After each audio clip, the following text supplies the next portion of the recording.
Standing at the very first door of the very first world Ed ever stepped into, Ed just can't stop staring at it like it holds the faces of his old comrades, like yesterday, not a decade ago.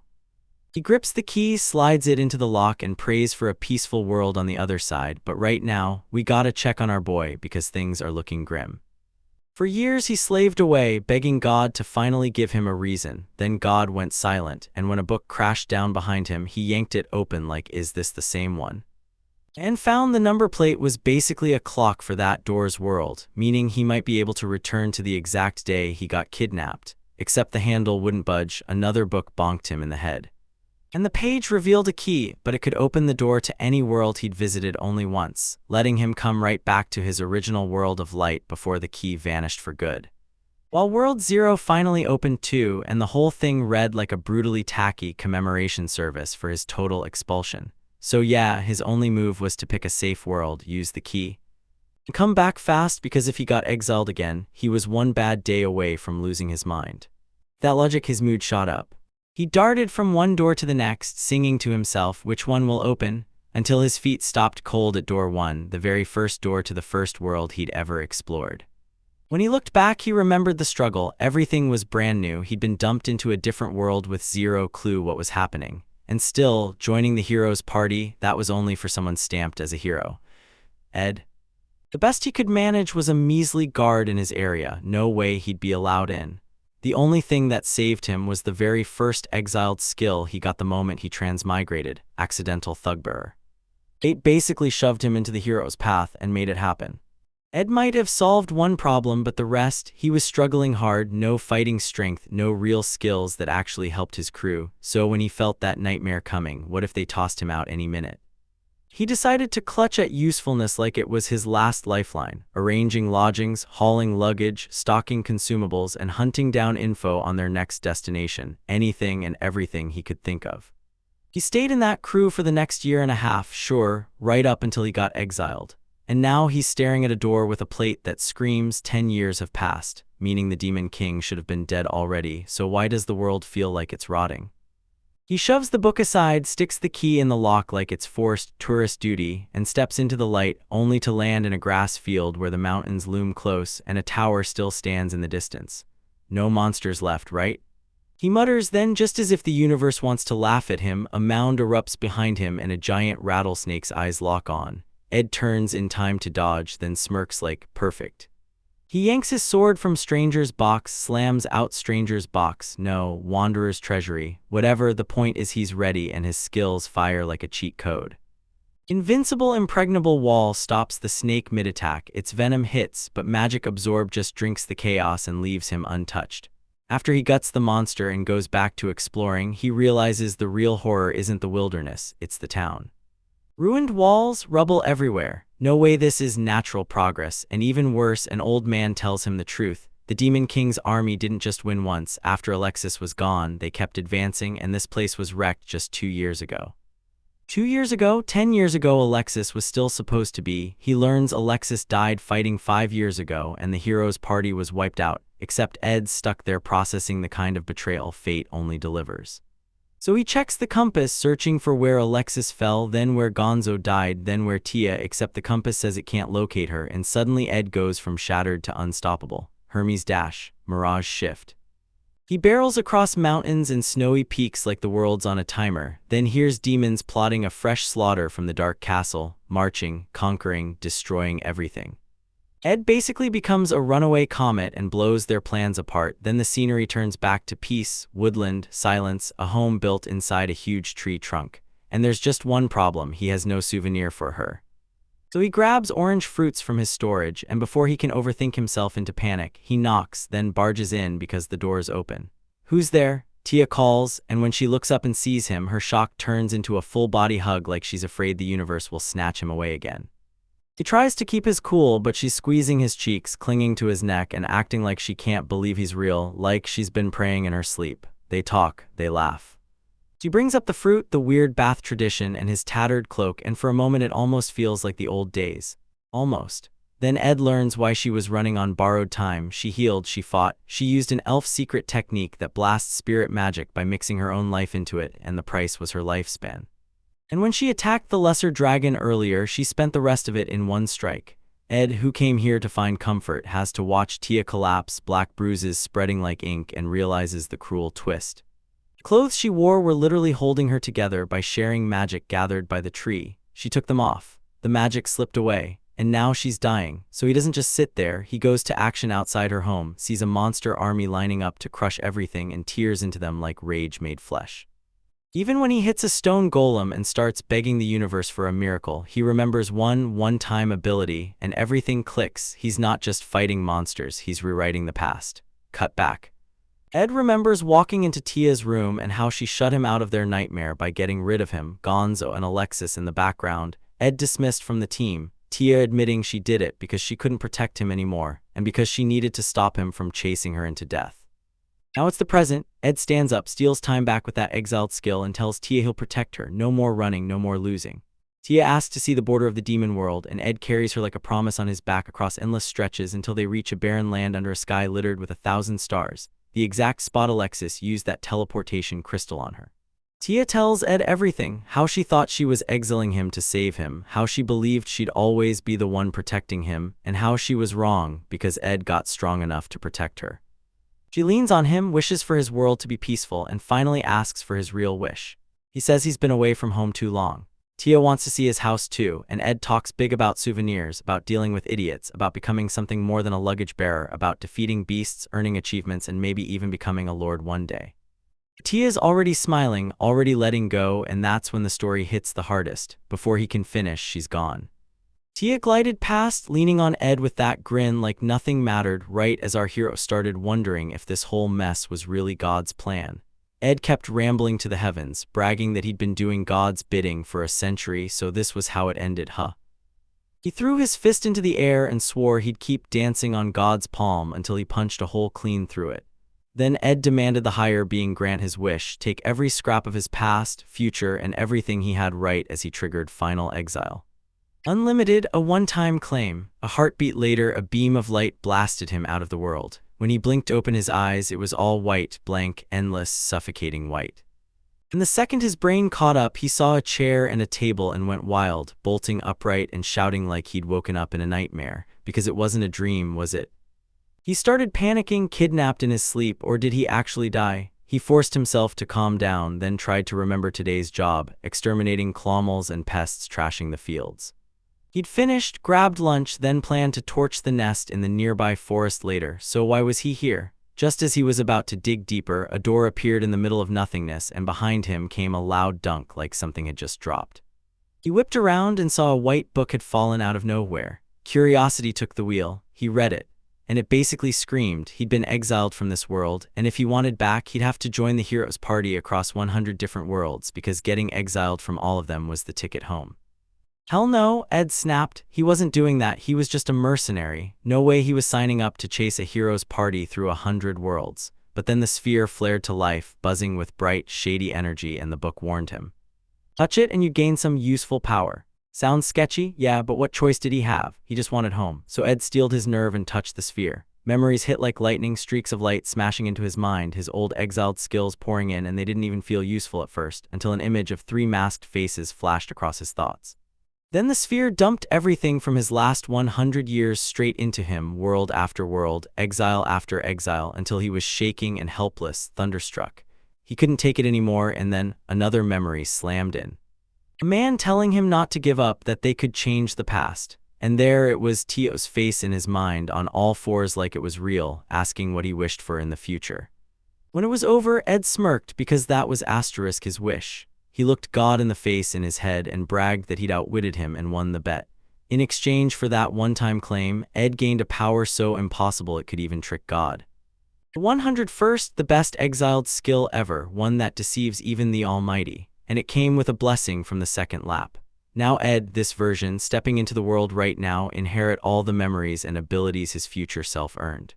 He knows the skill can't be used again because it's one time and miracles don't happen twice. Still, it's enough. He touches his shoulder like Tio leaned there, convinced he can finally pull it off since he's already been successfully exiled from all the worlds, and now he's standing unrivaled with the strongest power. Ed swears he'll flip the future into a happy ending as he heads for door 1 to kick off the second lap. Then, in the middle of that pretty town, a rejection stings like a slap. The man practically begs, saying he's good enough, but Alexis doesn't even blink. Alexis keeps cutting his steak, tells him to lower his voice, and flat-out apologizes for turning him down because from Alexis's view, hiring him is pointless, even if the guy looks strong enough to haul their supplies if he truly wants in. Behind them, the girls swoon over Alexis like he's Hiro-sama, gushing so hard they totally miss a hooded stranger slipping into the crowd only to admit, straight to the hero, that he's here for a role. Alexis turns toward the girls, and even though he's staring for a moment, something won't let him relax. Then bam, the hooded man drops in right in front of Alexis and introduces himself as the strongest luggage carrier and swordsman. Alexis is stunned at how fast he got there, but he plays it cool. He asks who the guy is. Now every eye lands on them as Ed's sudden arrival draws a crowd, and the wild part, even Alexis goes serious. And yeah, it's Ed. He decided to keep things mysterious with the hood, like that would somehow change the odds, but he still says his name, a wandering adventurer. The truth hits deeper. Ed actually met Alexis by accident during his first visit when he latched onto him, begging to join the hero's party, only for Alexis to shut him down. It took Ed offering to work for free before Alexis finally let him become a luggage carrier. But looking back, Ed realizes that was the wrong move, because if he was only hauling bags, he'd have zero say in where this journey goes. Now, right here, Alexis quizzes Ed on the biggest problem of all. If his hands are full carrying their luggage, how is he even going to fight? Our boy already shot up with Alexis, stake in hand, and Toe asked for a demo, no, an audition, because he was going to beat Alexis while still balancing the plate like it was nothing. And Ed's brain screamed that ignoring what happened last time was too dangerous, so he'd flex as a swordsman too and make the prince finally recognize his power. Alexis yanks a fork forward hard enough to crack the ground, green-lighting the proposal on the spot, then dares Ed, drop the luggage and he'll consider letting him join. And Ed? He lets it breathe, even offering Alexis the first move, right up until something flies straight for Ed's face. Thanks to his god-level hero reflexes, he blocks it in time and snaps back to ask if Alexis is disappointed. The prince smirks, calling out Ed's big mouth while admitting he's got skills, and right when Alexis starts to talk again about cold steak, Ed cuts in first, orders him to surrender, because if he won't drop that challenge, Ed'll make him regret it. Alexis charges, Ed blocks, they trade blows up to the rooftops, fork versus sword, until Ed remembers his duty like it's tattooed on his soul. The hero takes every challenge, shows his strength, because that's the whole job and that's why the Demon King is doomed. Then Ed clocks the real stake. If Alexis loses faith in him, Ed'll never be accepted. And just when the fork starts breaking, Alexis and Ed finally land face to face on the roof as Ed needles him about the steak getting colder, yelling for him to turn up the heat. Ed's trying to prove he isn't just a pack mule, he can back Alexis up, so when Alexis finally draws his sword, Ed braces and the blades meet in a flash. Alexis can't believe Ed keeps parrying, so he taunts him again, and the prince, fully done playing, decides to hit from below with a true hero strike. Ed blocks barely because his sword is already cracking from the pressure, and then he realizes the bigger problem: the meat slid off the plate. But even as Ed looks down, he sees Alexis lock into that familiar stance, light surging as the hero declares he'll show a real strike if Ed wants to keep talking. Moonlight sword sparkling, charging straight at Ed's head-on. Ed could have shrugged it off with fortress-level defense, but he chooses not to because he wants to be acknowledged as a real companion. So he braces, thinking about the 100 years he trained for this exact moment, and then Alexis points with his palm. In midair, Ed matches the slash's trajectory and parries it cleanly, then lands safe, except his sword is already shattered. Still, the fight's over, and when the townsfolk erupt in cheers, singing how cool he was, a girl before starts looking at Ed like he's something new, then a voice cuts in, it's Ed, and he introduced himself earlier. The old man even praises Ed for talent despite him being a commoner, then gets straight to the dangerous question, who the heck is he, really? Before Ed can even answer, he gets kicked out and Alexis walks up like, nice move, could have killed someone. Ed doesn't back down, he fires a question right back at the prince. Did Alexis really think he'd let that happen? And that's when Gonzo barrels in behind them, calling Ed out as a straight sprout, and explaining that if you can't handle a serious hit during screening, you don't get in. So Ed immediately corrects him, calling him Gonzo the monk before clapping back. Gonzo points out Alexis is pushing things, because right before Gonzo had to get serious, he even signaled him to jump in if it got too dangerous. And while Ed rambles about Gonzo being the world's strongest martial artist with legendary healing hands, Gonzo just laughs and flexes his muscles. Then Ed matches it, saying it's funny Gonzo's also the party's frontline healer. And boom, Tia's voice cuts through the chaos, asking what they're doing and if they're leaving. Ed goes silent as she introduces herself as Lunaria, an elvish spirit user, and when Ed finally gets overwhelmed and starts crying like a broken dam, the whole party freezes. Because he's not crying from fear, he's crying because Tia is alive right in front of him like a miracle with a heartbeat. Dreading another exile, Ed nearly spiraled again the moment Alexis shoved him the holy sword and said, "Let my boy take a look," and Ed was so stunned the hero literally handed over his weapon, even more when Alexis added, "It's fine if you draw it," like the world wasn't holding its breath. Ed's boy takes it the way Alexis ordered, thinking this is the first time he's ever truly held it. He's seen it 100 times in battle, but he could never touch it before because the hero hated anyone else laying hands on it. The second Ed pulls the blade, he's about to ask something, then Alexis cuts in, demanding what he thinks. Shock hits twice, first because the holy sword looks exactly like Ed expected, an incredible blade, then Alexis hijacks the moment again, pushing, "So, does it really deserve to be called an incredible sword?" Ed fumbles with an honest answer in his head. It's forged with top-tier techniques, and there's no way his basic skills could recreate something like this. But Alexis lets out a heavy sigh and crushes the illusion. Ed realizes it too, instantly. Sure, it's the ultimate weapon made by human hands, but it's still a copy. Ed even starts dreaming, thinking that if he goes all out with his master smith skills, he might be able to forge something just as lethal, yet it can't be the real holy sword. So Ed turns to Alexis and asks where the genuine one is, and the hero just looks away. He doesn't know. They've thrown everything at the search, sent survey teams across the world, still nothing. And that's when it clicks for Ed. This sword is just a placeholder, meant to buy time until the real holy sword is found. Alexis warns them that if the demon lord learns this is fake, they'll burn every last second scrambling for the real one, and once they finally get it, humanity will either win or lose on that one chance. Alexis adds bitterly that he's been deceiving everyone with these skills for so long, but even he can feel the sword hitting its limit, and there's nobody left who can forge a weapon of this caliber. That is, until Ed showed up, because Alexis already knows Ed can build something even stronger. Ed goes quiet, wrestling with it. If he uses everything he learned from his first time in this world and all his exiled skills, he could probably make a better blade. But it still wouldn't be the holy sword. He starts telling Alexis how flattered he is by the trust, then he's about to refuse when Alexis drops his head in a bow, actual humility from the arrogant man. And the hero finishes it like a command. He'll give Ed whatever he wants, any materials, any gear, anything Ed needs.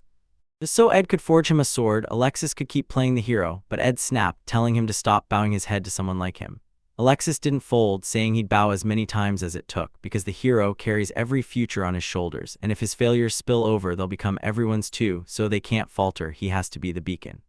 That's when Alexis' boy asked the scary question, why would he go that far when he never even got a real choice? It was forced on him. To them, Alexis was just a sacrifice made to bear the burden and fight for everyone else, and Ed knew he already knew that, so why keep doing it? Alexis answered it simply, because he's special, because he can get anything he wants, and if he wishes hard enough, he can make anything happen, even the unreasonable stuff. His purpose is to plant hope so peace can actually happen someday. So Ed's hand brings it home. Alexis asks the boy to let him keep being their hero. So it's like that. Ed was stunned, and then Alexis corrected him, call him Alexis, not Hiro-sama, because he won't let the person he bowed to get treated like some luggage carrier. Like Gonzo and Tia, Alexis declares Ed a real member of the hero's party, equal in every way, and this time Ed's the one who gets surprised. Then he calls Alexis by name and shakes hands like, finally, the hero family is real. And just like that, the town wall got fixed in a single day, patched up with spirit magic so it looked tougher than before. And when the party passes, the townsfolk cheer Tia, slap up a statue by her rock-binding rockworm like the most tacky love letter ever, and Gonzo and Ed nearly explode trying not to laugh. Tia just stares mortified while they push on to the next destination, the true holy sword. But the Akashic compass, it only points the way, no distance, no mercy, so they crawl through mountains, forests, bogs, and terror, even after a cave turns into a dead end.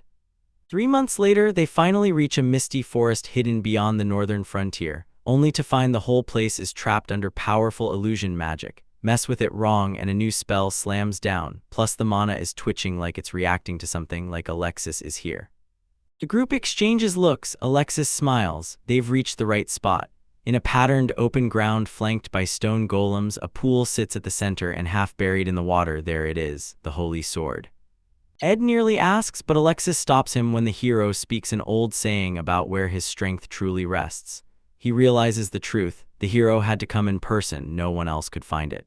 Tia and Gonzo back him up, urging him to pull it, but then Alexis turns and tells Ed to try first. Because if only the true hero can draw it, then doesn't that mean Ed becomes the true hero if he's the one who succeeds? Ed tries with everything, nothing. Gonzo tries next, also fails. Then Tia goes and even she can't move it. Alexis finally steps forward for his King Arthur moment, touching the handle and the air tightens with suspense. They cheer, then Alexis gets annoyed, because of course this is the historic moment the hero is supposed to win, until a voice rips him out of the trial and drops him back into the day he was born. He sees his mother holding him, naming him Alexis, promising that one day everyone will know his name, because he's her precious child. In the real world, Alexis stands frozen and the three start to panic. He hasn't moved once. Ed rushes toward him when a stone hand smashes the ground and nearly hits him. Golems are moving and the monk demands if it was a trap. Tia says it's pointless, strong magic has whisked Alexis' consciousness away. Back inside the trial, young Alexis begs his mother to read, giddy about stories of a hero defeating the Demon King.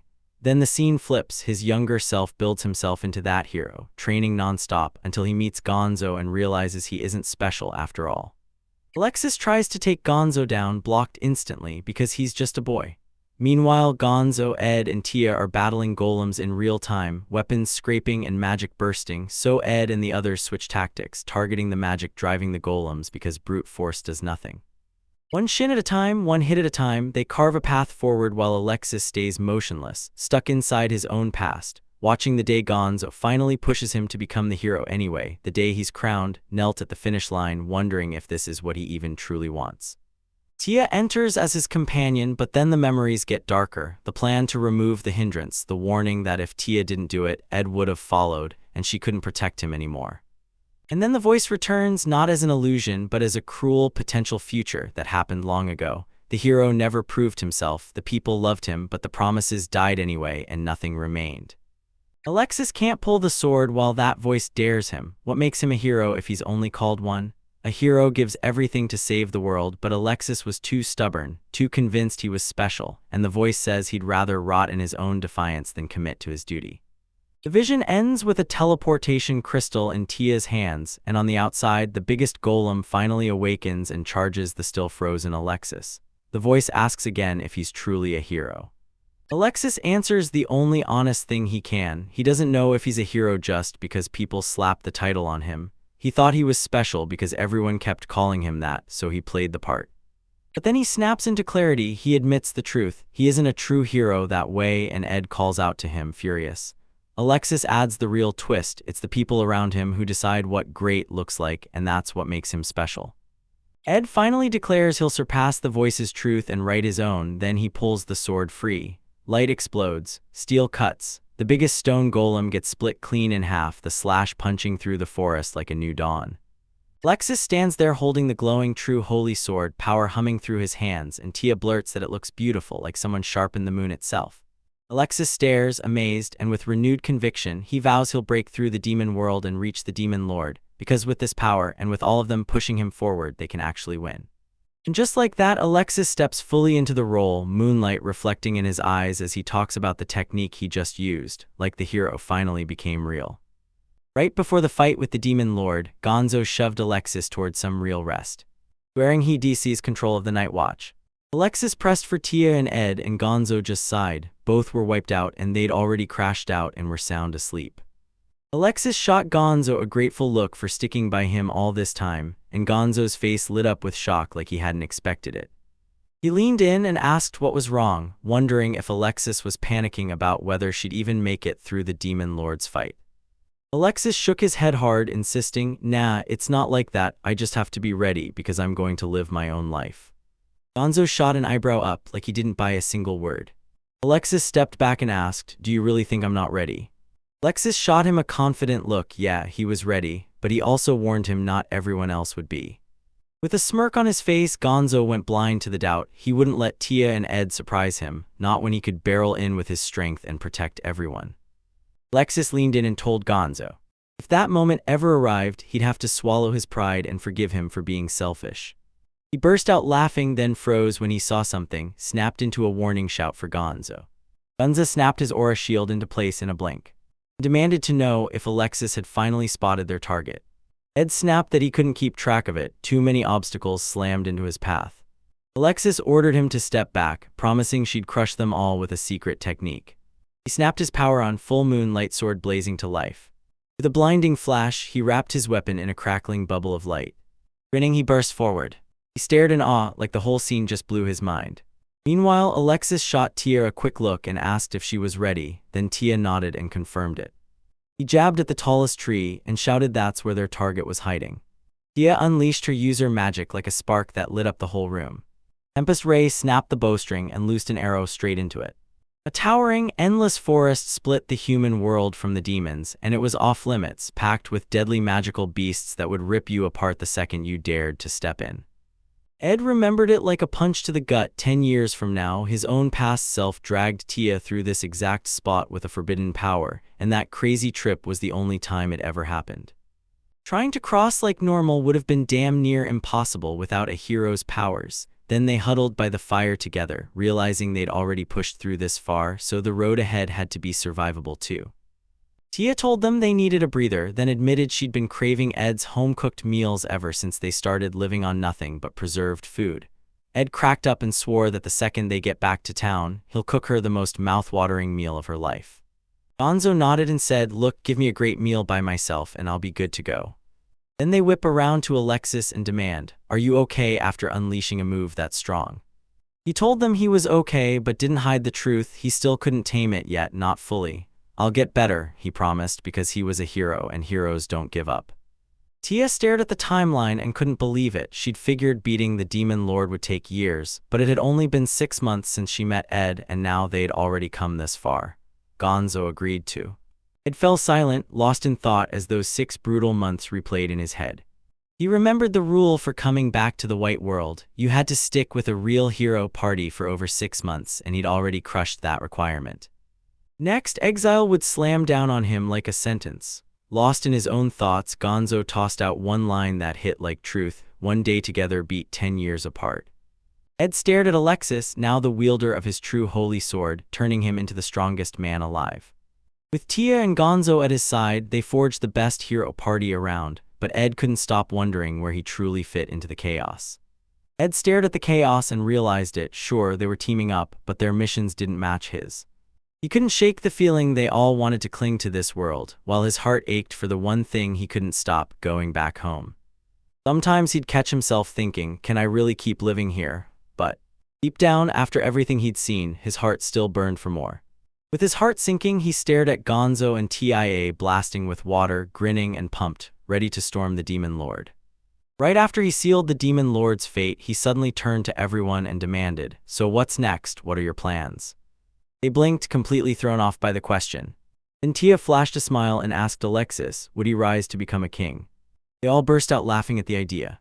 Alexis spun toward Gonzo and shot a question: would he head back to the Eastern Kingdom? Gonzo nodded and said he couldn't just disappear without checking in first, then swore he'd be back to visit real soon. When Alexis pressed Tia about her plans, she went quiet for a beat, like the answer was brewing in her head. Then she blurted that she'd love to travel the whole world. She lit up with pure excitement and told them, "Let's all meet up and trade stories about everything we've gone through." Alexis and Gonzo flashed a smile, buzzing with relief at finally hearing her answer. Meanwhile, Ed went stone-cold quiet, hanging on every answer like it might reveal the next move. Still locked on his own path, Tia finally turned and asked, "So what are your plans?" He took a deep breath, promised he'd head back to his hometown with souvenirs in tow, and grinned like everything there was calm, quiet, and peacefully rural. Hearing that, every single person's eyes lit up, and they couldn't wait to find out more. Tia grabbed his attention and demanded he hand over his contact info, because she refused to watch him vanish without a trace. Gonzo nodded, saying, "Even if this party falls apart, we're still comrades. We've bled together, and that bond won't break." And nothing, absolutely nothing, could ever break the bond between them.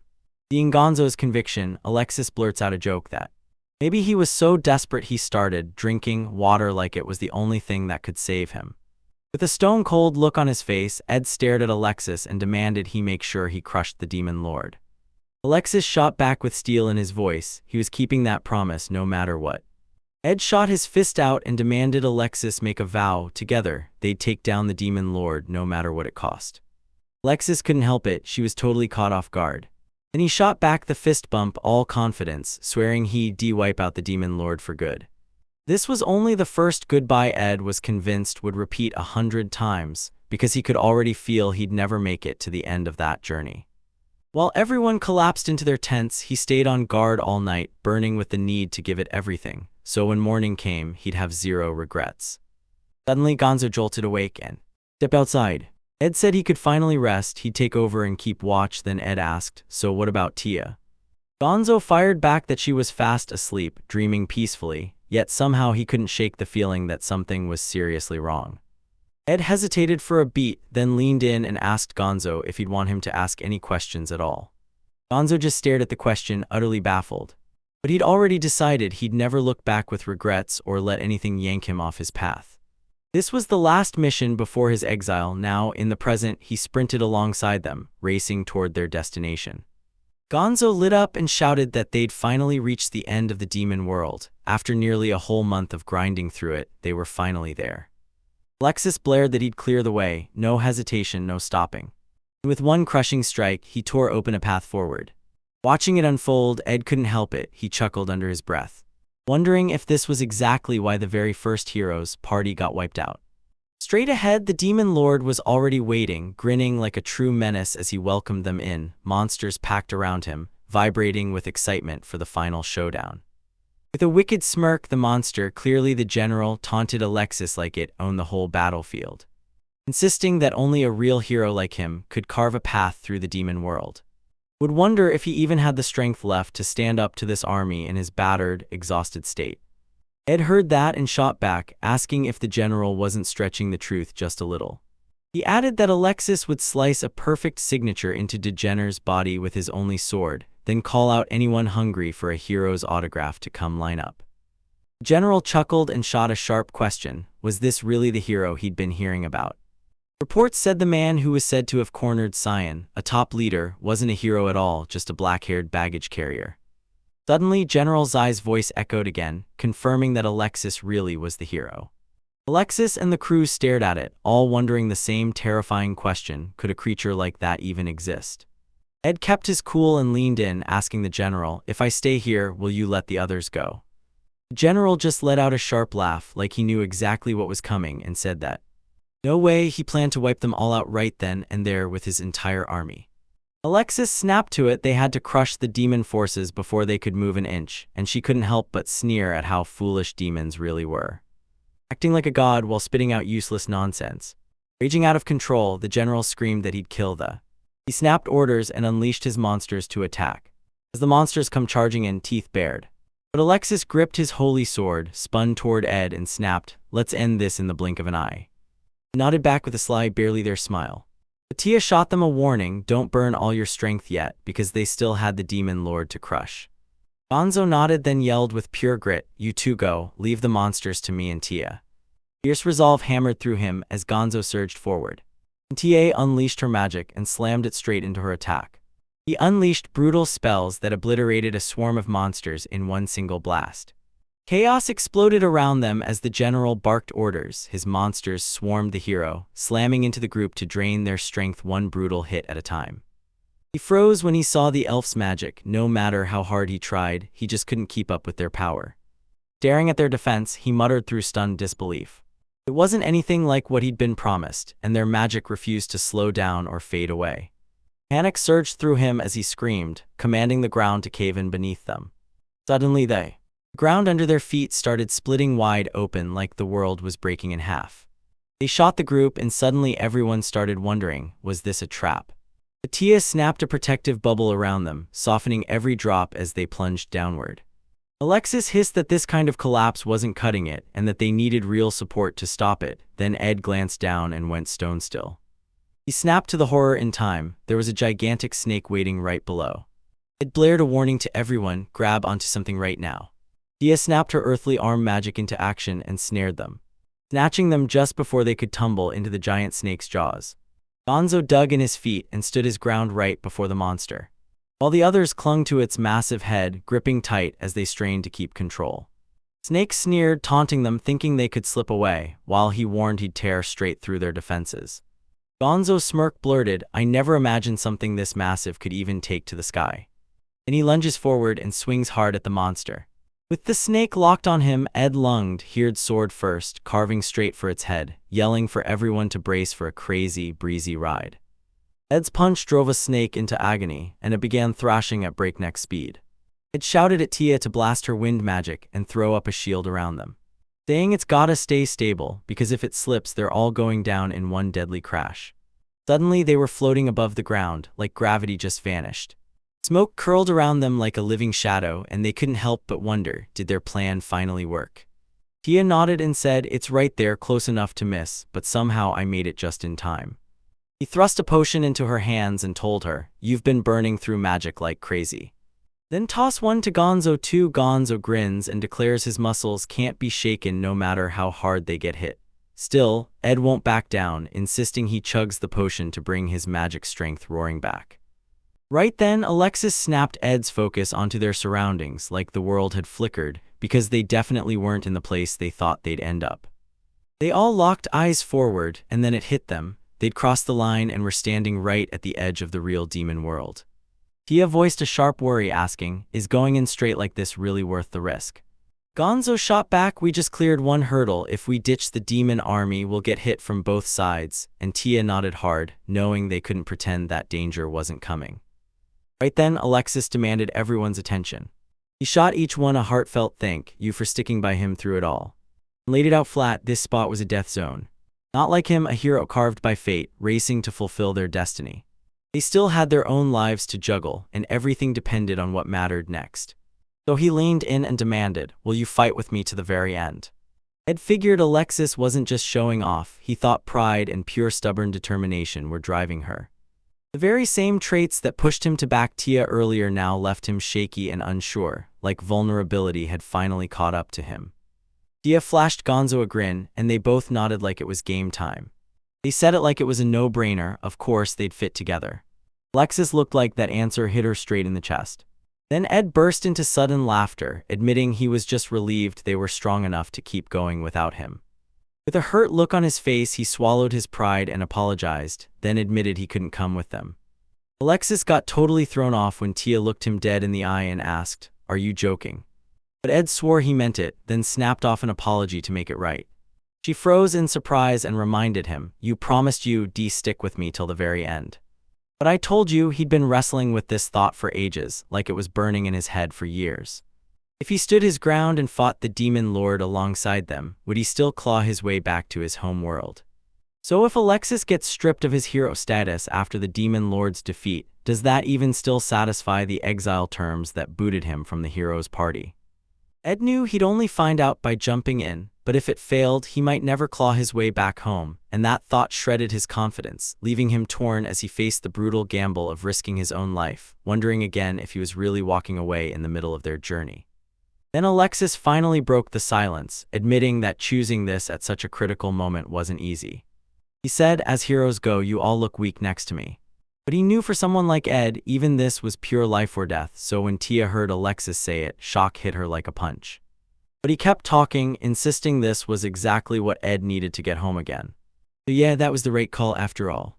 Alexis leaned in and told Ed, I respect the choice you made. And this was the spot where they'd finally say goodbye for real. Alexis grinned, thanking Ed for the holy sword, and swore it'd slice clean through their weaker forces like they weren't even there. Then he barked at Ed to move on and vanish, teleporting him away right before the battle kicked off. Tia whipped around to Gonzo and shot him a question. If he truly accepted Ed's choice. That snap of it hit Gonzo hard, and suddenly he was replaying the talk he just had with Ed outside the tent. Where Ed lit up as he talked about how insanely strong the three of them had become. And he couldn't stop feeling bad for the demon lord, because he knew what was about to hit him was going to be brutal.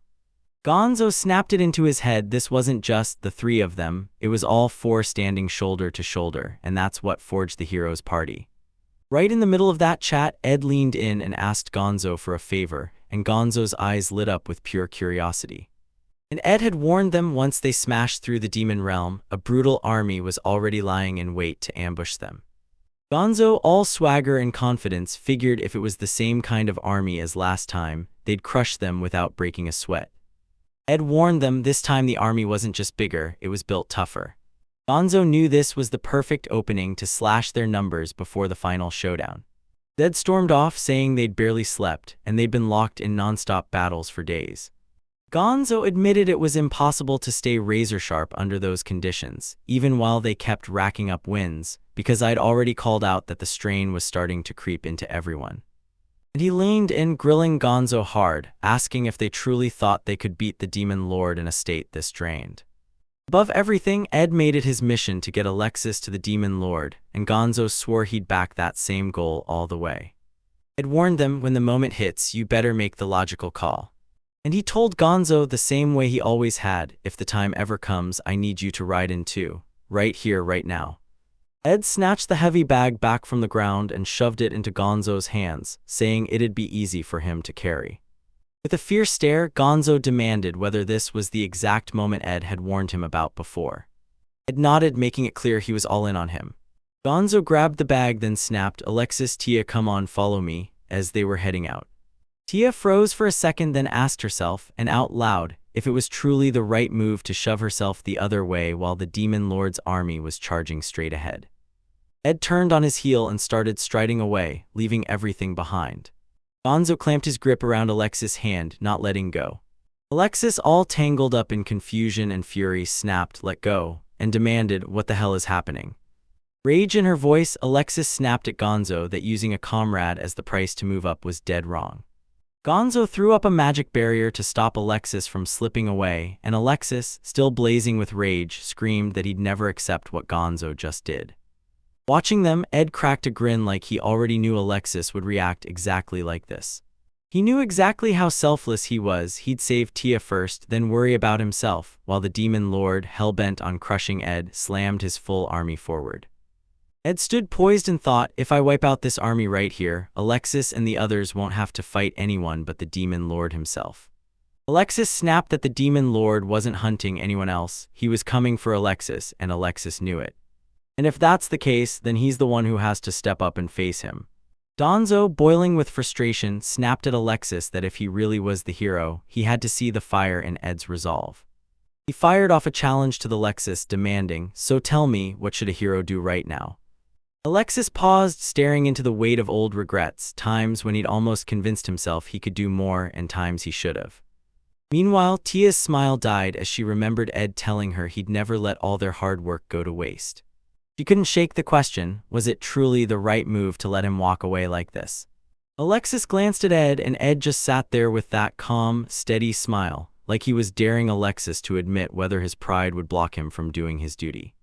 Then Ed shot his fists up, just like the moment he'd forced Alexis to promise she'd defeat the Demon Lord. Alexis stared in disbelief, his eyes popping wide at what he was seeing. Ed spun toward Alexis and demanded, will you exile me from the party? Before he blurted that he was running away. Tia screamed that she'd never accept this, and pleaded with Alexis to let him please stop. Gonzo yanked her back, even as she thrashed and fought to slip free. With tears blazing in his eyes, Alexis sucked in a trembling breath. Then he hurled his sword straight at the man's head, casting him out of the party for good. Snagged the blade in time and flashed a heartbreakingly sad smile. Alexis told him, promise me you'll come back someday so you can take it back, and he said it like they were real friends. He shot him a grateful look, and right as he said it, the deal was sealed, his return conditions were finally satisfied, and now he only had 10 minutes left before the system yanked him back to his own world. As he headed off, Ed shot Tia a quiet apology, then handed her over to Gonzo's care. He replayed it in his head one more time, and he'd torn the tears right out of them. Alexis and Tia stood frozen, both hearts in turmoil, unsure whether to follow him, while Tia clung to the memory that she'd been the lone survivor of her past. Just like that, that brutal, aching pain is back again. And the tears just spilled over like she couldn't stop them. Gonzo snapped at them to get it together, because if they kept falling apart, they'd be squandering every second of Ed's sacrifice. Tia shot back in protest, because she knew deep down that Gonzo didn't really want this either. But then he reminded her Ed had put him in charge to guide them through all of this. And he refused to let that slip away. As they pushed deeper forward, Ed gripped the holy sword tight and charged straight at the general leading his troops. The general sneered, saying the hero and his party could finally move on, but then promised he'd smash Ed and reel them in fast. Ed flashed a grin and jabbed the general, asking if he honestly thought Ed had a future. That fierce determination ignited in Ed's chest. He burst forward into the army, snarling that he'd bring them down. The monster clocked the instant Ed stood alone and his aura changed, then grinned like he finally saw the real threat. And at the same time, Tia flashed back to those first moments, back when Ed would make certain expressions the second he met someone. While he forged their weapons, it was like he stared through a window, eyes lost as children laughed and played outside. She kept catching his look like he was the only one there who didn't fit. Tia was willing to gamble her life just to prove to him, no matter what it cost, that it wasn't true. Right then, a monster lunged into their path, a grass gear guard, grinning with pure contempt, sneering that he never thought they'd arrive, but now that they were here, he was gonna rip them to shreds without wasting a second. Tia couldn't help but think that Longfor was even wilder than her wildest dreams. If it really was like that, she wouldn't be able to pick a future where she brushed off his wishes and turned back to stop him, so she gritted her teeth and kept charging ahead. Alexis stood ready, but Tia grabbed Gonzo's attention and told him to let her down. She swore she was fine now, only for Gonzo to hesitate. She wouldn't back down, so he finally let her go. The monster sneered and jeered at Alexis, mocking him for sacrificing one of his pathetic comrades, like that plan was exactly what a spineless hero would do. Tia snapped her focus and fired off her magic at lightning speed. She called forth the Stormbringer and poured its fury straight into her silver spirit sword. A brutal tornado tore its way into existence, ripping the sky open, ripping through the monster in the blink of an eye. Spinning to Alexis, Tia blurted, "Come on, let's take down the Demon Lord." She knew the only way to reach the future Ed had been craving was to keep pushing forward, no matter what was behind her, because on the other side of the window, Ed was already locked in a brutal fight with the monsters. The monster spotted the barrier and tore right through it in seconds, then screamed for reinforcements. He couldn't stop asking who was that guy, and how was he so insanely strong if he wasn't even a hero. Ed kept slashing through enemies with relentless fury, and once he triggered his exiled skill, his power exploded, every ability surged 100-fold. Heat slammed through his body and steam blasted out like his skin couldn't hold it anymore, yet if he kept driving like this, his heart would flatline in 10 minutes and he'd die. The monster noticed Ed darting and weaving nonstop, so it slammed into his rhythm and wrecked his momentum to stop him cold. He slammed his power down and erased gravity from existence. Kicking the world into chaos, it yanked both the monsters and Ed straight off the ground, sending them floating through the air. But Ed's own moves turned into a trap, and the monster pinned him with nowhere to go. Then he unleashed Destruction Nova, sparking a massive explosion that tore everything apart. After the blast tore through everything, a giant hole ripped open in the ground, and that monster cackled like it loved every second. He chewed through the trouble without wasting time on weaklings, and now, boom, the farce was finally over. He snapped his orders to Giganoth to hunt down the hero while he scrambled to regroup the troops, but Giganoth shot back that with the army in ruins, his command was gone, and now he'd take the hero down personally. Furious roared, warning Giganoth that their real hunt wasn't each other, it was the hero, and this was no time for petty power games. They had to end the hero for good right now. Suddenly, a blinding burst of light erupted right in front of them. Steam blasted all around as Ed vanished forward at the speed of light. He came charging at Giganoth and slammed his sword straight into him, yelling at the top of their lungs that they weren't going anywhere, ever. He unleashed one brutal strike and split Giganoth clean down the middle. The monster froze in disbelief. Ed was still alive, so it snapped, demanding to know how he managed to survive. The monster blasted his power again, and gravity vanished like it never existed. Ed snapped his magic skill on *** magic, absorbed ***, turning him into something the monster's power couldn't touch. He'd basically declared he was leagues above them in every single way. And that death was closing in fast. For over 100 years, he kept saying the same words over and over. No matter who he was or what he carried, he always ended up stuck on the outside, staring in. He unleashed every single ability at once, all in perfect sync, and went straight for the monster, crashing massive hits into him. The monster finally caught on. Ed was too dangerous to ignore, so he snapped orders to his army to stop him cold, and now he understood. Ed was the real biggest threat. But Ed kept slamming forward and shouted that since he was heading back alone, he'd carry everything with him. He snapped his Bloodblade tempering skill into action. He swore he'd leave nothing in this world behind, and the attacks he unleashed tore everything apart until the Demon Lord's forces met their tragic end. He tore himself away from the battlefield, where blood soaked the ground and corpses lay everywhere. Ed stood right in the middle of the wreckage. He gets the notification and it screams one thing: his return is coming in just 1 minute. The monsters stared in total shock, stunned that one lone man could pack that kind of overwhelming power. Monster blood roared through his veins, and they couldn't stop asking what he truly was as they watched him regenerate his end right in front of them. Ed charged straight at them, shouting that it was finally time to end this. The towering monsters surged ahead and declared that Ed couldn't dodge death forever. Ed lunged forward and drove his sword straight through him. He dropped dead instantly. The monster met its end. Right then, only one thing stood between him and victory: the general. People outright admitted that Ed was the real powerhouse. No joke, he was the mightiest guy in the hero's party. That's why he decided to hang back. He was convinced Ed's arrogance would be the trap that finally eats him alive. Swearing he'd stop him from ever reuniting with his comrades, no matter what it took. And he unleashed his power gravity collapse. Ed burst into laughter and shot back that strength wasn't something he owned all by himself. He leaned in and reminded the general about Gonzo, because this guy never failed to shield them. Alexis charged forward with courage that refused to be measured. And Tia flashed a warm smile that lifted everyone's spirits in an instant. He swore every single one of them was the best and the toughest people he'd ever known. They charged straight at the general, daring everyone to see they were nothing like some half-hearted outsider. Strength and unity fueled their nerve, and they charged into the unknown for this one instant. Then Ed launched a single decisive strike and rammed his sword straight into the general. But the general just laughed, claiming that power comes with a price, and that price is Ed's life. He leaned in and taunted him, promising Ed he'd never lay eyes on his friends again.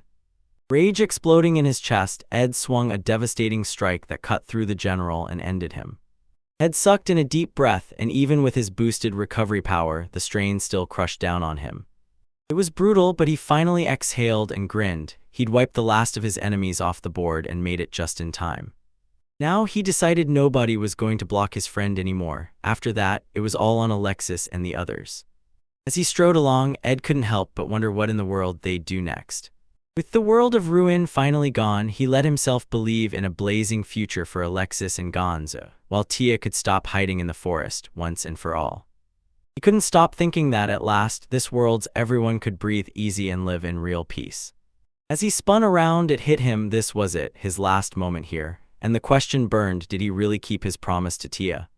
Ed hesitated, then almost ditched his weapon, so nobody would hunt him down the moment he vanished. Right then, a notification suddenly flashed: 10 seconds left until he returned. I figured it'd be heartbreaking if no one ever found a trace of him, so he left a clue behind, something that proves he didn't just vanish, he really met his end right there. He stared at his hands, felt his power slip away, and grinned like, yeah, he finally did everything he came to do in this world. He leaned in, grinned, and wished them all the luck in the world. Then he shot Tia one final farewell, and just like that, a burst of white light swallowed him up. When he finally opened his eyes, he realized. He finally cracked it and made it back, and now he was stuck in that lifeless, all-too-familiar place again. He checked himself, and just like that, he was back in his old form. A weak, failing body and a battered sword, nothing had changed at all. He couldn't shake the thought that the after-effects of his exile skill might have wiped him out right there. With a sly grin, he strode straight toward the door. It matched his memory perfectly. He figured his friends had already stormed through and taken down the demon lord by now. When that crystal ball started glowing again, he couldn't shake the feeling. Maybe the wait was paying off even on the second lap. Maybe this time he'd snag a brand new skill or level up the one he already had. The moment his fingers brushed the crystal ball, its glow faded. Then bam, a book came crashing down on his head. Frustration burst in his chest, and he muttered through clenched teeth. Still, he couldn't figure out why it always ended up smack on his head. This time he finally clocked the book's title, Heroic Record Result Book ****. He couldn't help but stare, wondering if this was finally the prize waiting for him after he saved the whole world. He cracked open the book, and right on the first page it hit him. It wasn't fiction at all, it was a biography of Alexis. As he read, the pages laid bare every detail of Alexis' life, starting from the moment he was born. Even his whole vibe and tiny quirks, like how, as a kid, he absolutely hated tomatoes. Found himself grinning, completely moved by every tale that proves just how kind-hearted Alexis really is. His fingers hovered on the page, lingering right where Tia had joined their group. And when he finally spotted his own name on the screen, his heart instantly warmed like it had just found home. Smiling, he couldn't shake that strange, warm feeling of belonging as the words pulled him in.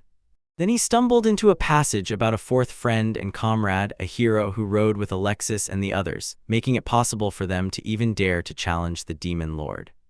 It basically crowned him as the real hero, praise pouring in, then hit him so hard he finally realized it was all about him, and his eyes filled with tears. Hit by the realization, he couldn't help but burst with pure joy. Spotted a nearby shelf that was completely empty. He slid the book into place and it landed perfectly, like it was meant to be there. He stepped back, his pulse racing, and wondered what Alexis, Tia, and Gonzo would do now that the Demon Lord was finally defeated. Picture this, Gonzo might actually be slipping back to his homeland. But Tia was the real worry in his chest. She'd always dreamed of seeing the world, and he couldn't shake the fear that she might be hunting for him even right now. Peering at the next door, Ed replayed how his friends had kept their word, so now it was his turn, and he swore he'd forge a happy ending across the remaining 99 worlds. Clinging to every word the general spoke, he sat alone in the quiet, replaying it all like a warning that wouldn't fade. He couldn't shake the question, why did it hit him so hard in the first place? He'd always known this was the path he picked. A future where he burned every bridge behind him, called no place his own, and just drifted through life like a nobody passing by. He'd give up everything just to chase one dream, finding a path home and finally landing in his own happiness. Right as he got swallowed by his own thoughts, he suddenly caught a voice calling out. He spun around and there was Tia, crying hard like the tears had been waiting to fall. "I finally found you," she choked out, voice shaking, right here in Notland. The kids were tearing around together, acting out as heroes and saving the day in their wild little games. One kid got cast as Ed again, but you could tell it crushed him, like he'd rather be anywhere else. Tia strides past and clocks the NASA like, "So that's why you don't want to be Ed." They reminded him that Ed was basically Alexis's best friend, and that he was totally, undeniably cool. As she kept walking, she couldn't stop thinking. 10 whole years had slipped by since they crushed the Demon Lord, and then they vanished without a trace. Slowly but surely, life started acting normal again, and somehow Notland, the weirdest place of all, became the calmest, most peaceful kingdom. Inside the castle, Alexis was right in the middle of talking to a commoner. Right as his attendant, Reginald, declared the final guest of the day. An elven visitor arrived and the guest greeted Alexis with polished manners, praying Alexis was doing fine, until Alexis cut in, saying they didn't need all that formality because a king's time was worth far more than she'd ever guessed. The guest snapped her gaze upward, and as soon as she saw her, Alexis instantly knew this was Tia. With a grin plastered on his face, he shot up from his seat. Right as Tia sprinted into him and leapt into a hug, she beamed and gushed that it had been 2 whole years since they'd last seen each other, and then she asked, breathless, if he was okay. He asked her to let go first, then leaned in and asked if she'd traveled by sea this time. Tia nodded, grinning that it cut the trip down to half the land route. Reginald let out a chuckle and said she was still just as lively and wild at heart as ever. With a bright grin, she told him it was awesome to see him too. Alexis leaned in and reminded her, "I've still got meetings to get through." Reginald shot back that he'd already reshuffled today's schedule, and Tia practically lit up. She thanked him fast. Then they climbed to the top of the castle and stared out over the whole city. Alexis couldn't help but point out that the capital was thriving, like it was on fire with life. Beyond its borders, the world stayed buried in darkness. He told them his mission was simple: ignite hope in every far-off home. If he couldn't pull it off, then he'd be breaking the promise he swore to Ed. After they finally crushed the Demon Lord, he blurted out how they sprinted back on a mad mission to find Ed. But it only stumbled onto a mountain of monster corpses and Ed's sword. He couldn't stop thinking about bringing Ed's body back home. But after years of chasing every lead, all they could find were rumors, whispers that Ed might still be out there, alive somewhere. After 10 long years, Alexis finally leaned in and whispered that maybe it was time to stop running from reality, saying Ed would want her to move on and keep going. Tia fell silent for a split second. Then he asked if he remembered why she'd gone all the way to the eastern lands, and Alexis snapped back that she was there to study a soul-sensing technique. With a bright grin, she flashed the truth: she had finally made it. The news hit him like a punch and he froze. With Gonzo's help, she finally figured out where Ed's soul was, but she still had no clue how to get to him. He couldn't stop thinking about what she meant by that. And she swore Ed's presence felt way out of reach, like he was across the sea, hanging high above the clouds, or maybe even slipping past the edge of their world. Alexis froze in shock, then she pushed on without backing down. She leaned in and whispered about a killer special spell, one that could punch through any distance and reach any destination. He asked if she meant teleportation magic, but he reminded her he didn't think it was feasible, and she fired back that it would demand a massive amount of mana. He nodded in agreement and she admitted it. No matter how her elven powers shine, she still might not have enough. Alexa threw out the idea that she may have to reach for mana from across the world, and that she could find volunteers ready to jump in and back this noble mission. He also warned her that teleporting to some unknown spot could get them killed, and that they'd have to plan every step with brutal precision. Tia thanked him, then poured out her own heartfelt wish. She made it crystal clear she'd handle it herself, and warned that if she dragged anyone into trouble, Ed would be furious. Even though Alexis had a worried look on her face, she flashed a smile that steadied him, telling him she belonged to the strongest band of heroes and the world would be saved. She'd be fine. Later that night, Alexis was in his library. Reginald snapped him out of it and reminded him the moment had come to rest. But Alexis shot back that the moment his work was done, he'd crash for some sleep. Then Reginald leaned in and asked if he wanted dinner with Lady Tia. Alexis snapped that it wasn't necessary. She'd finally tracked down a lead on Ed, and he refused to ruin her momentum by interrupting her. Reginald asked the same question again, and when Alexis answered, it felt like Teal last, like the truth was finally snapped into place. While she got lost in the archives, drilling into her research like nothing else mattered, he threw himself into action, desperate to help any way he could.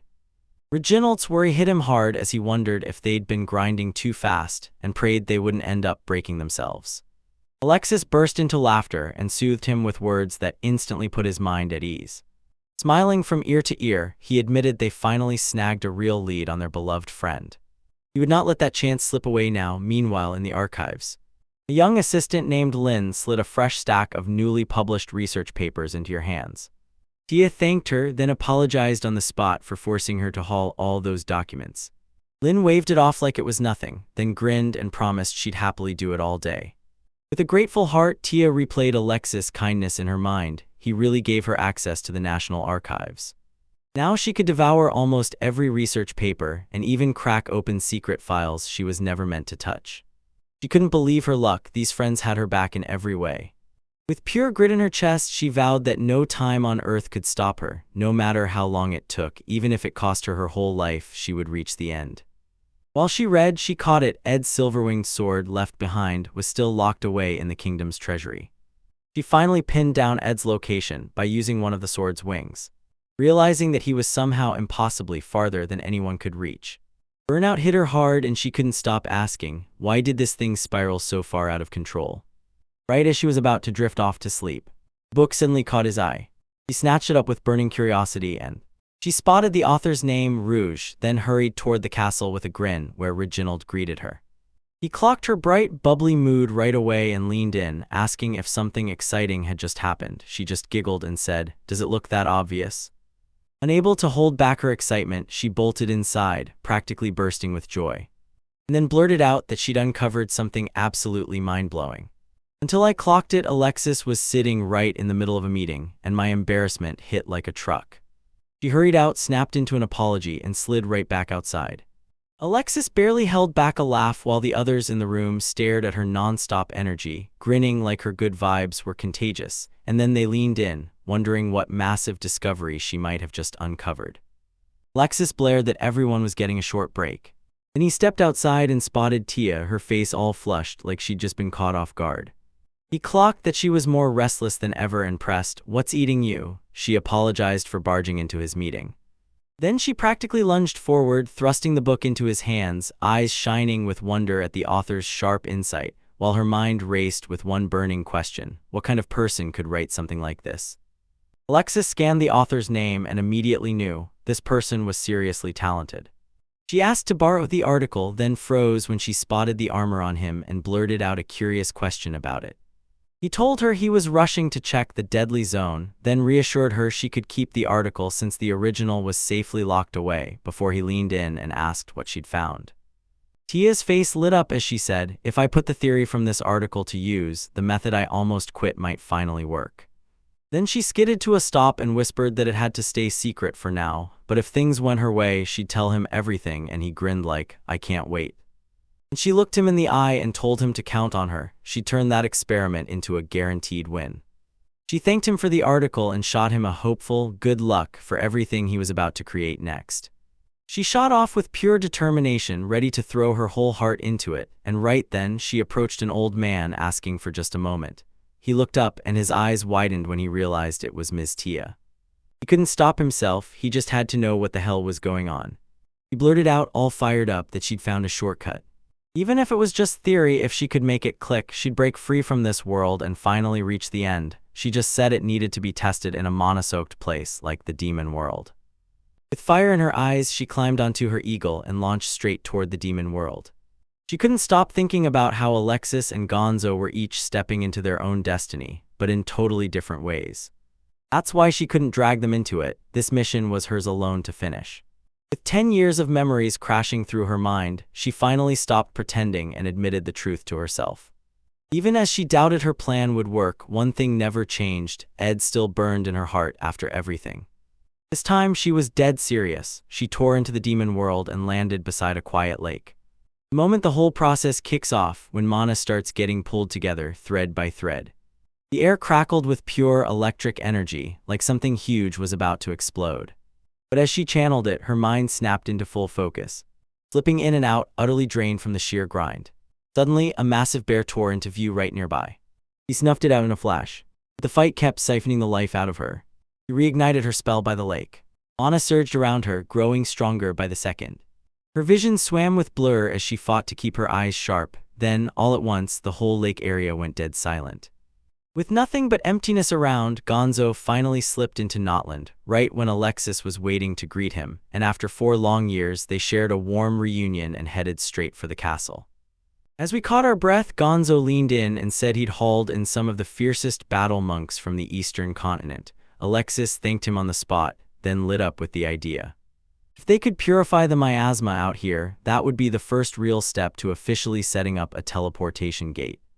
Gonzo's jaw dropped. He never thought this kind of tech would ever exist before his own lifetime, and when Alexis explained it was all thanks to Tia, who dug up the research and reshaped it until it finally worked, everything clicked. As they finally hit the castle gates, Gonzo snapped, asking where Tia had gone. Alexis snapped that she'd run off again, swearing she'd finally cracked a lead on Ed. Then Gonzo shot back, "So you went to see Alexis before you took off?" And Alexis nodded right away, telling her he'd slipped her some advice. Alexis then snapped, saying he just wished he could trust them a little more. He knew they were stuck with responsibilities that kept them from running wild like she could, but he wouldn't let her shoulder it all by herself. Gonzo broke into laughter and told Alexis she was wrong, because Tia wasn't different at all. She was stuck in the very same situation, doing her job just like they were doing theirs. Her drive to track down Ed wasn't just luck, it was destiny calling her name, and he made it clear that backing her up didn't always mean jumping in front of the fight. Alexis nodded, a little shaken by how much he still didn't know, and Gonzo burst out laughing as he demanded to know if Tia was stuck in some laboratory. Alexis said the moment Tia showed up, she started talking research, then bolted again like she couldn't help herself because the second a new idea hit, she just couldn't sit still. Gonzo only laughed, pointing out that after all these years, Tia still hadn't changed a bit. Right then, a young woman cut in and asked if they'd been talking about her. Alexis snapped back that it was perfect timing because they really were discussing her thesis and wanted to pepper her with questions. Rouge, she was the woman, the author behind the article Tia had ripped straight out. Gonzo leaned in and said she looked amazing, and she lit up right back, greeting him with the same warmth. Alexis admitted they were dying to know what Tia really planned now that she finally had access to Rouge's thesis. Rouge agreed to talk only if Alexis doubled her research budget. Alexis snapped, saying, "Just tell us already." While Rouge snapped back that he should have been way more polite the moment he asked for a favor. Right as the argument flared up, Gonzo stormed in, cut it off with a sharp "enough," and demanded Rouge lay out the thesis. Rouge leaned in and said her research was all about one thing, using external mana, learning to pull the energy from the world around them and treat it like it was theirs. She told us that until now, big spells demanded a whole squad of mages, but this new method could let one single person pull off the same power, at least in theory. All they needed was a spell circle. Anyone who could trigger it could take control, and that's how they turned it into a shot at building a real teleportation gate. She leaned in and demanded they tell her one thing. Did they realize how this discovery could supercharge their magic tech and drag their world forward by hundreds of years? Alexis and Gonzo both leaned in and said, "That sounds absolutely incredible." Then he wonders if the power of external mana shifts depending on where they are. Rouge nodded and said, straight-faced, that a spot packed with rich mana would hit way harder. When Alexis asked where a place like that could even exist, she admitted she'd already crossed off one area because its mana was absolutely overflowing. But if they only cared about getting the job done at peak efficiency, there was one spot where monsters had been haunting the same land for centuries. Hearing that, both of them snapped their eyes wide and locked gazes with each other. She finally figured out that that place she was talking about wasn't Earth at all, it was the demon world.